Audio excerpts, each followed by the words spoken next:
Good morning, everybody. This is Shay Janner. I'm the Business Programs Manager of the Washington County Chamber of Commerce, and I'm happy today to introduce our own President and CEO, Wende Ragonis, and she's going to talk about maintaining consumer confidence, something very important in today's events that businesses make sure that their customers and their clients can see that they're all the safety precautions they're doing and things like that to welcome them into their space comfortably. So Wende, I'm going to hand it over to you whenever you're ready to begin. All right. Can you hear me? Thanks, Shay. Yes. Got it. Good. Oh, and okay. One thing, let me mention the Q&A. You are all able to submit questions by typing them in. They're moderated, and so I'll read them, and then I'll chime in. Or do you want me to wait till the end, Wende, or what would you rather? Either way, you can chime in or wait till the end. If you see there's several, go ahead and just interrupt, and we'll try to address them as we go along. All right. Thank you. Sure. Well, thank you, as Shay said, for joining us. I'm really excited today to be talking to you about consumer confidence. And I do want to thank our friends at Burnham Abstract and Title Company for sponsoring us today. Burnham Title and Abstract and Title are Chairman Circle members and good friends of the Chamber. They support us and believe in our program of work that we're doing here at the Chamber. So we want to give them a big shout out and thank Burnham Abstract and Title Company for sponsoring us today. So thank you for that. So I'm going to go ahead and get started. So that means I have to share my screen. So, and anytime you change in technology here. Okay. And then I'm also going to turn my camera off. Oh, and you're probably seeing subtitles, so let's turn those off. Okay. Can everyone see my screen, Shay? Can you see that? Yes, ma'am. We're ready to go. Okay, perfect. And are the subtitles gone as well? They are. Yay. Okay. So Microsoft had an update, and anytime you go into presenter mode, it puts subtitles on. So we're all working through technology.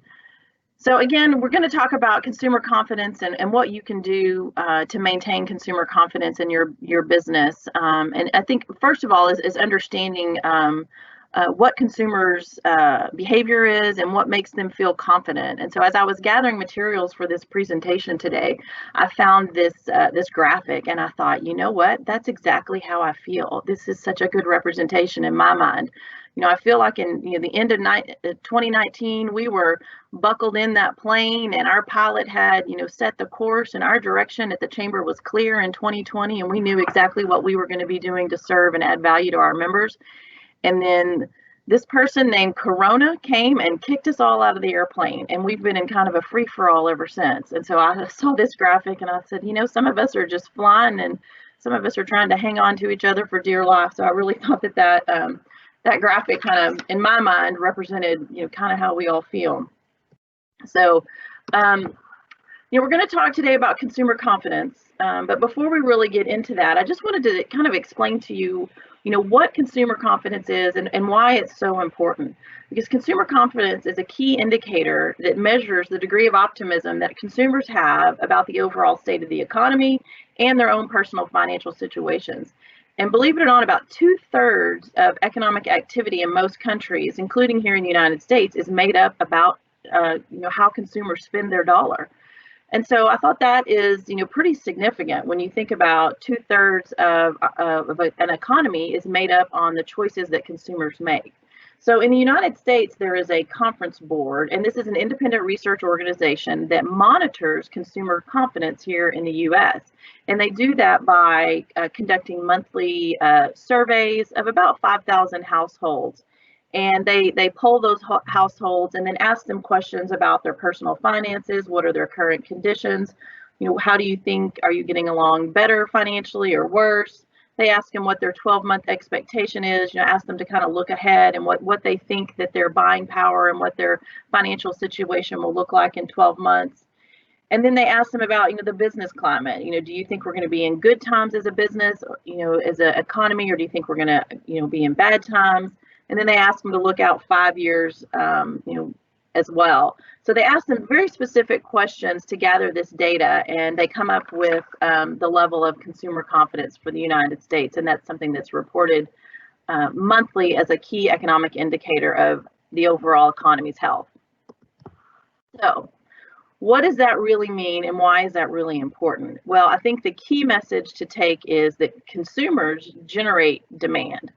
So if 70% roughly of our economic stability, our economic health is made up of a consumer buying, consumers are generating that demand. And so what do they need to have in their pocket? They need to have disposable income.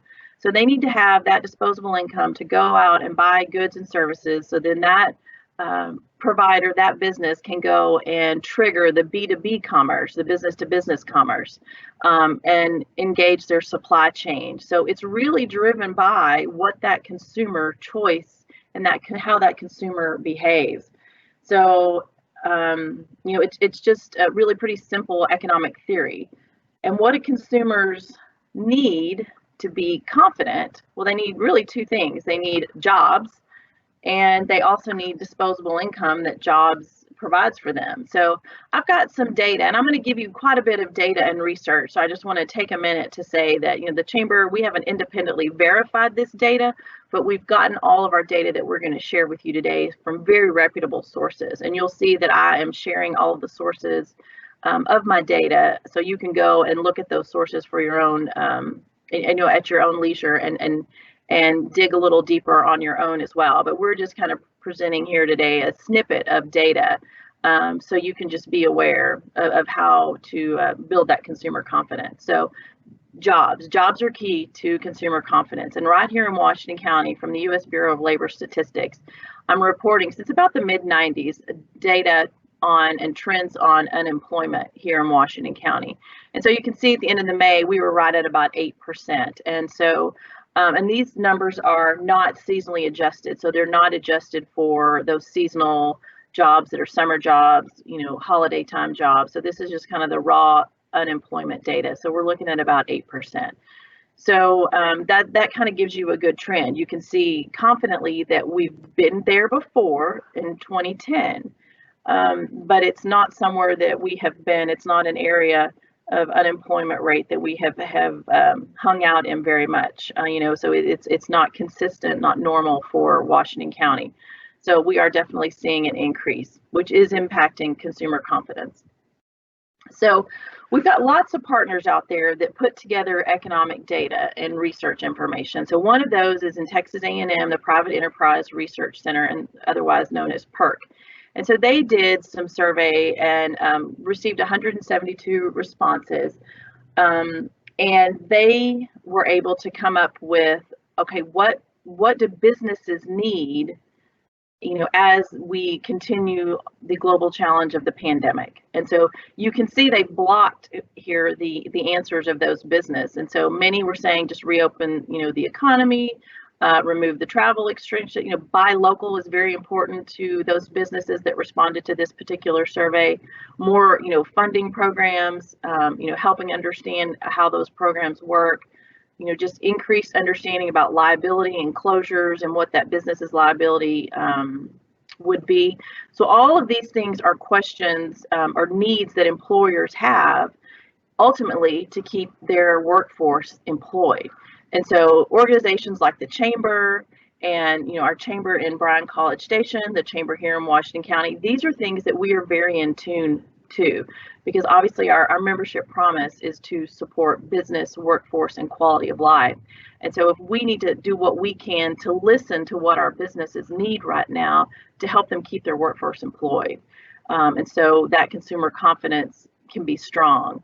So these are things that we certainly pay very, very close attention to in reports, so we can tweak our programming, tweak the information that we send out via email, and make those connections, and then also make sure that we're appropriately advocating for your business based on what your needs are. So when we have those meetings with our elected officials at the state and the federal level, we can make certain that we are lifting up your concerns and advocating for you as a business. So let's look at a little data that's a little bit closer to home. So this is something that the City of Brenham's Economic Development Department put out. They did a survey. We partnered with them to encourage and promote participants to respond to this survey.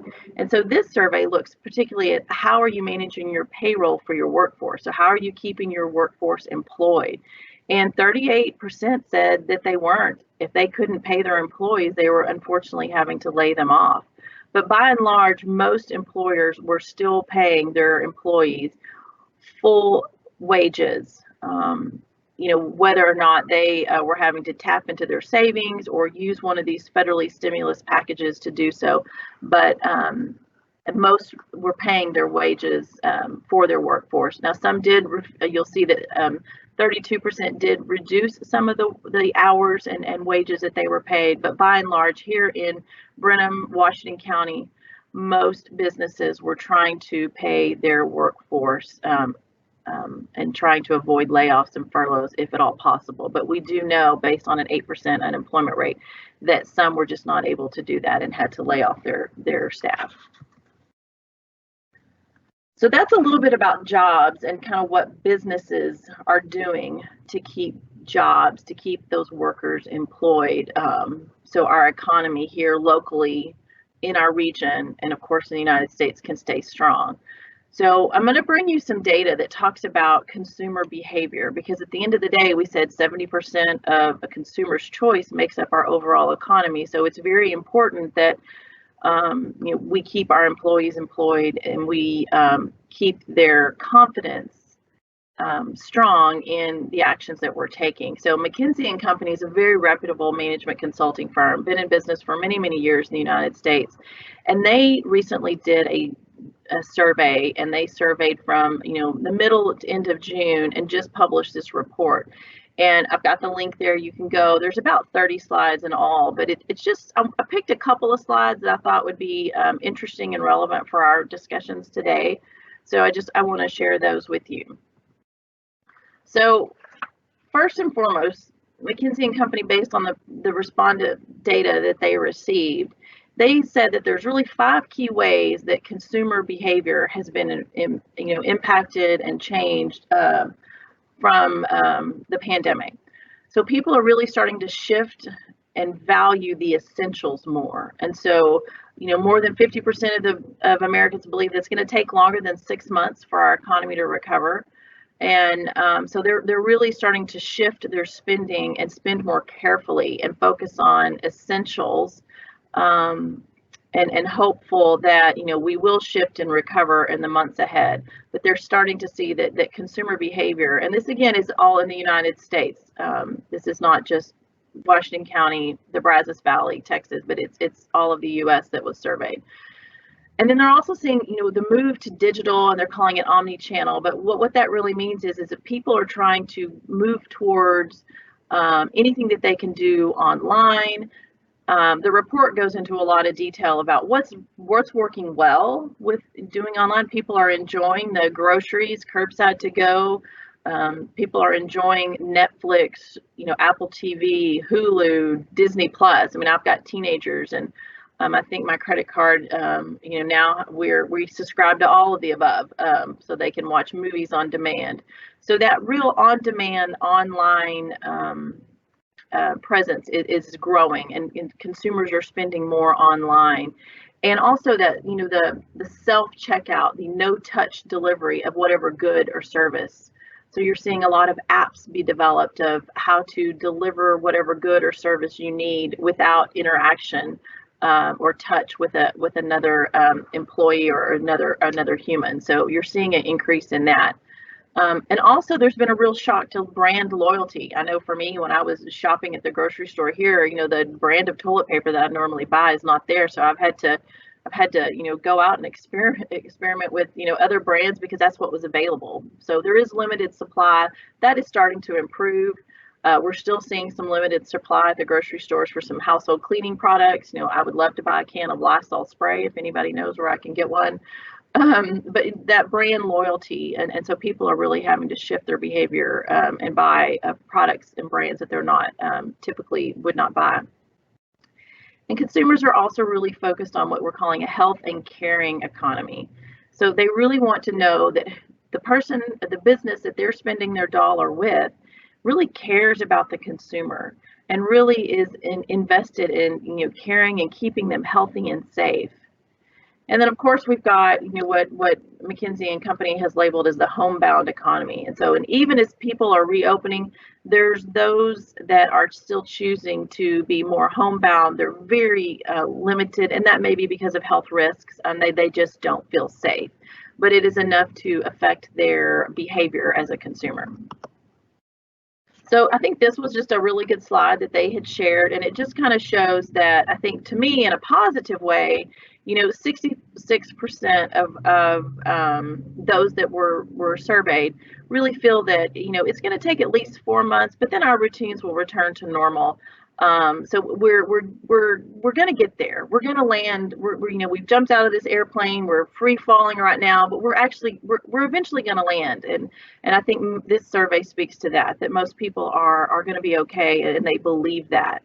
But many do believe that their finances are going to be impacted. So, as a society, we'll be okay. As a nation, people believe that we're going to move forward. We're going to be able to eventually return to normal, hopefully within 4 to 6 months. But our finances may be impacted as well. So I thought this slide was interesting too, because it kind of broke down, what people deemed as concerning and what people were comfortable with. And I thought, this is kind of interesting because the blue is not worried, which you see represented on the left. The black is, very worried, and then the gray is somewhere in the middle. And so to me, this slide really shows that we're really pretty divided as a country. And I don't think you have to look much further than social media to know that that's true. We really do have a lot of, people are either really worried or they're really comfortable getting out and about and doing those things. So I thought this slide represented that well. The next thing I just wanted to show you quickly is these are the words people asked, if you were going to go buy from a business, what 3 words would impact your action, and what words left an impression, what companies left an impression, and top 3 positive words and negative words.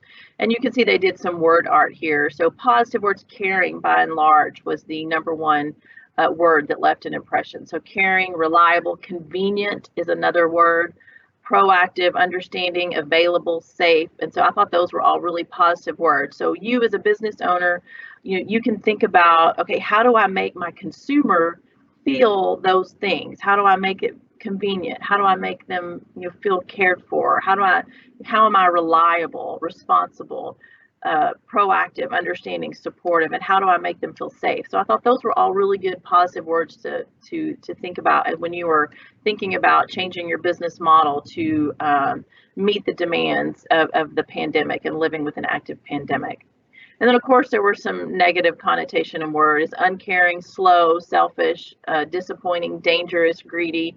And so, those kind of just speak for themselves. And I know we don't have any businesses in Washington County that would represent any of those negative words.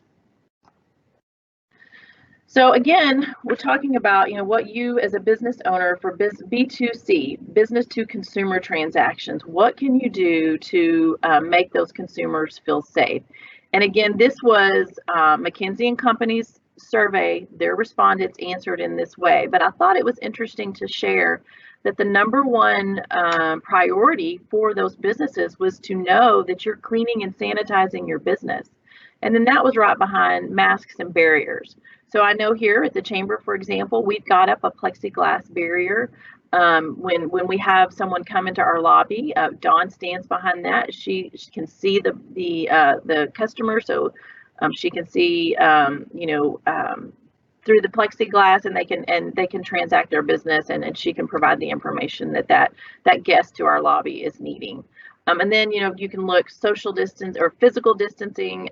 Again, no contact purchasing, as we talked about earlier. And health checks were at the bottom of that priority list. But I wanted you just to see that list of priority of what can we do to really make that consumer, that guest that's coming into our place of business, what can we do and where are they prioritizing overall? And cleaning and sanitation by and large was the #1 priority. And so what now is triggering a consumer to buy? What is making them say, hey, I want to go to that business? And no surprise that it is the digital footprint that that business is leaving. So what does that mean? It's not just social media, but it's also advertisement on the radio and in print, advertisement online, other people talking about your business on social media. And then some folks are, they're going out there and proactively researching and trying to do, their due diligence to make sure that they're getting and finding the best business for their consumer dollar. And then, still the old adage is word of mouth is always the best advertisement for any business. You have a great opportunity, you have a great experience buying a service or a good from a business, you're going to tell your friends and family. So that's just, customer service 101. So we're all out of this airplane and we're all trying to figure out how to land. And some of us, I thought this was kind of cute, to stick with this analogy this morning. But, some of us are, we don't even have a parachute. We're a wingman and we're just flying fast and, we've got this. And some of us are trying to figure out how are we going to land. So we might have a motor attached to our wings so we can get to that target safely and land safely. So it's, every consumer is different. And so you have to kind of remember that too. So what can you do to build your consumer confidence? And, I can't say enough about, making sure your place of business is safe and that your consumers are perceiving it to be safe. And it's safe for your workforce as well, not just the consumer. But, follow those CDC guidelines. The CDC has a very robust website. You can just type in CDC. You can click on this link when you get the presentation later. But they've got very copious notes, detailed instructions on suggestions really of what you can do to keep your consumer safe, to keep your business safe. And many of them are not hard. It just like the consumers that were polled said sanitation and cleaning was their number one priority. That's really the CDC's number one priority as well, is cleaning those high touch areas. And just, by and large, it's just like what all of our grandmothers and moms used to tell us, wash your hands. The CDC has a great video of just how to wash your hands. 20 seconds soap and water, that goes a long way.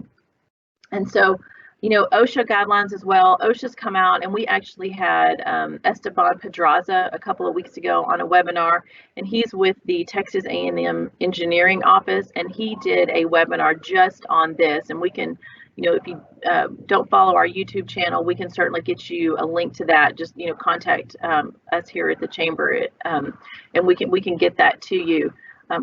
But basically, he said that, the OSHA is saying that there's really 3 levels of protection that you need in your workplace to protect your workforce. And that is, engineering controls, which would be some kind of a barrier, plexiglass, or little squares on the floor to, and you'll see those in a lot of businesses. Administrative, which is your cleaning protocols. Just make sure you've got a lot of cleaning protocols in place. And then your personal protective equipment. And so for every employer, that looks different. For some, it may be a shield. For some, it may be a mask. For some, it may, because they're outside, it may just be social distancing. And so whatever works for your place of business. But they've got some guidelines that can help you with that. And those are great websites. And the CDC, you can link to OSHA's website as well. But that, if you need one place to start, I would start with the CDC's website. So what else can you do to build consumer confidence? And I would say in one word, innovate. Think about how you bring your goods and services to the customer in a unique and fun way. We have seen so much innovation in Washington County in the last couple of months, and it's been really exciting. So I would just encourage you to focus on what you can do and figure out a way to innovate based on what the McKinsey and Company told us about the consumer data that they gathered. We know that, the priority is cleaning and sanitation, and we know that, consumers are really liking that digital no touch contact. So think about that. I know I've seen some downtown stores, they had a drive-by in your car style show. The movie theater here locally got really creative and did drive-in movies for a while. So, just think about what will work for your business and how you can innovate and make your business model unique during this active pandemic that we're in right now. And then engage your customers where they are. So digital and social media, we saw from McKinsey and Company, again, that data that supports digital and social media. That's where people are looking to be triggered to buy a good or service. Engage in your chamber communications. Shay does an excellent job of sending out information. And so, just engage in that digital footprint as much as you are comfortable with.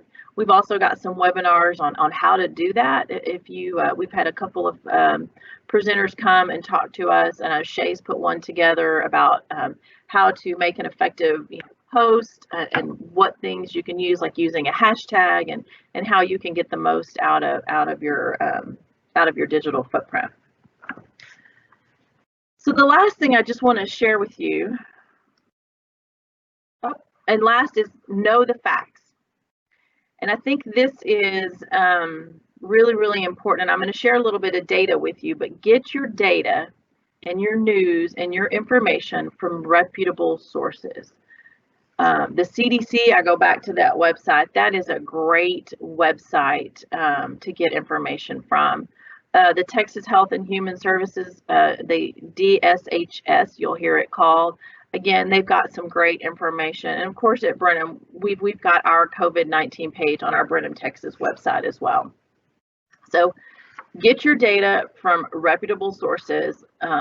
Friends and social media, sometimes things get triggered out there that may not always be 100% accurate. So just get your data from places that who are trying to put forth the most accurate data. And I've got their websites on there. And then the last one is the Joint Information Center. And so one of the things that we've done here at the Chamber, and we partnered with EMS, the City of Brenham, Washington County Office of Emergency Management, and Brenham ISD to pull together resources to communicate to the public about our COVID response, about the number of cases, and the Chamber is an active supporter of the Joint Information Center. And so we are working with them, supporting them in any way that we can to get messages out, to communicate, to use the Chamber's communication network to share information and videos at the Joint Information. You'll hear it called the JIC that they put out, just to keep the most relevant information in the hands of the consumer. Again, trying to build, share information so people can make decisions on what they are comfortable with doing, what they're not, and they can make a decision for themselves. So I just wanted to give you some data, and this is all from the CDC's website. Just in comparison to our states that are near us, Florida is another state, and then the U.S. average. So this is all from the CDC website. This is all CDC data. This is nothing that I've come up with. It's just I'm reporting the CDC's data. And you can see kind of where Texas falls. And this is cases per 100,000 deaths and just total cases. That includes active and recovered. So you can kind of see where Texas falls in proximity to our states and neighbors that are around us. And also with the U.S. average. So right now, with both deaths and cases, according to the CDC's data, we're trending a little bit under the average. So just wanted to share that with you for here in Texas. And we've got many states in the United States that are trending well above the average in the U.S. and then trending also well below. So just wanted to share that data just so you would have it. And again, and I encourage you, if you've got if you want to know more about the data, go to the CDC's website, go to the Texas Department of Health website, or go to the JIC. And I do just want to make one note, and this was something that was released from the JIC last week, and that is that sometimes you'll see a discrepancy in these numbers. You'll see, especially with the local numbers here that are reported out through the JIC and the Texas Health and Human Services number. And sometimes the JIC numbers will be higher than the DSHS numbers, and that's because our local health authority will get the information first here locally before it actually gets reported up to the state. So sometimes our JIC numbers will be a little bit higher than what the state's reporting, but that's the reason for that discrepancy. We get the information here locally first, and the Office of Emergency Management, their team is monitoring that, and each set of data has a unique identifier, and they're making sure that the data is not reported twice, but locally our numbers may trend a little bit higher before they DSHS catches up. So we've talked about a lot today. I didn't leave a whole lot of time for questions, but I'm happy to take some questions. So I think the number one thing that you can do on this call, whether you are an employer or an employee, a business owner, just a community member, is be patient. Be patient with your employees, be patient with your neighbor, be patient with your family, because they are consumers. And so if we want to build a confident consumer in Washington County, we have to remember that there is so much uncertainty right now, and we are all trying to land our parachute, right? I mean, we've been in this free-for-all for several months now, and we all want to get to the ground. We all want to hit whatever target we were trying to hit. But you've got people working at home alongside children playing. You've got events that people have looked forward to that are postponed and canceled. You've got folks like me and my colleagues here at the chamber. We're thrust into this online and remote world when we're used to very much interaction with our chamber members. We're certainly not used to doing webinars, and so the technology aspect of that. And you've got workers who are may be frightened because we're living in an active pandemic, and they're having to stand side by side at work wearing their personal protective equipment, but yet they've still got work to do. So we really are encouraging everyone to know the facts, know the data, do what you can to support consumer confidence, but by and large be patient, because a lot of people are really running on empty. And we're all consumers. We're all a very important part of the economy, and we each need to do our part to be patient and kind. So with that is all I have. Shay, are there any questions? We have no questions at this time, but we're still live. So if anybody wants to chime in, and I'm here. But anyway, thank you, Wendy. That was great information, and I hope everybody takes some of that back with them and shares with their staff and everybody at their organization. Thank you again to Brenham Abstract and Title Company for sponsoring today. They are located at 205 North Market Street, right here in Brenham. And you can see their number on the screen, 979-830-0980. And visit them online at batcobrenham.com. But thank you again, Wendy, and thank you everybody who joined in today. I'm going to get this recording up on our YouTube channel, and I'll share with the rest of our membership who could not join in live. So we appreciate everybody who took time out to watch with us live this morning. Okay, no questions have come through, and so we're going to end this webinar, and I hope everybody has a safe, nice weekend. Thank you. Take care. Bye-bye.